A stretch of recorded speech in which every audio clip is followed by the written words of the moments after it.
Hey hello guys, welcome back to my another video. বন্ধুরা, আশা করি সকলেই ভালো আছেন। তো আজকের ভিডিওতে আমি আপনাদেরকে দেখাবো যে কিভাবে আপনি কাতারে আইপিএ অ্যাকাউন্টে আপনি ডিপোজিট করবেন। এটিএম ব্যাংকে যে কোনো এটিএম মেশিন থেকে আপনি কিভাবে ডিপোজিট করবেন সেটাই আমি দেখাবো।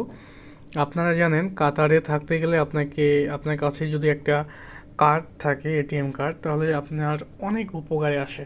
যে কাতারের মেডিকেলে যদি আপনি যান, তাহলে সেখানে কিন্তু হ্যান্ড পেমেন্ট নেয় না, অবশ্যই আপনাকে ব্যাংক পেমেন্ট করতে হবে। আর কাতারে ব্যাংক অ্যাকাউন্ট করতে গেলে অনেক টাকা ডিপোজিট করা লাগে এবং স্যালারি ভালো থাকার লাগে এবং কিছু ঝামেলা আছে, বাট সেইগুলো বাদ দিয়ে আপনি চাইলে আইপিএ এবং বর্তমানে দিচ্ছে অরিডো মানি ইজিলি অ্যাকাউন্ট করতে পারেন এবং আপনি সেখান থেকে একটা মাস্টার কার্ড অথবা এটিএম কার্ড ইজিলি পেতে পারেন। এই ভিডিওতে আমি আপনাদেরকে দেখাবো যে কিভাবে আপনি আপনার এটিএম কার্ডে ডিপোজিট করবেন খুব সহজেই। যারা নতুন আইপিএ কার্ড ইউজার আছেন তারা অনেকেই জানেন না যে কিভাবে ডিপোজিট করার লাগে। তো চলুন কথা না বাড়িয়ে ভিডিওটি শুরু করে দেওয়া যাক।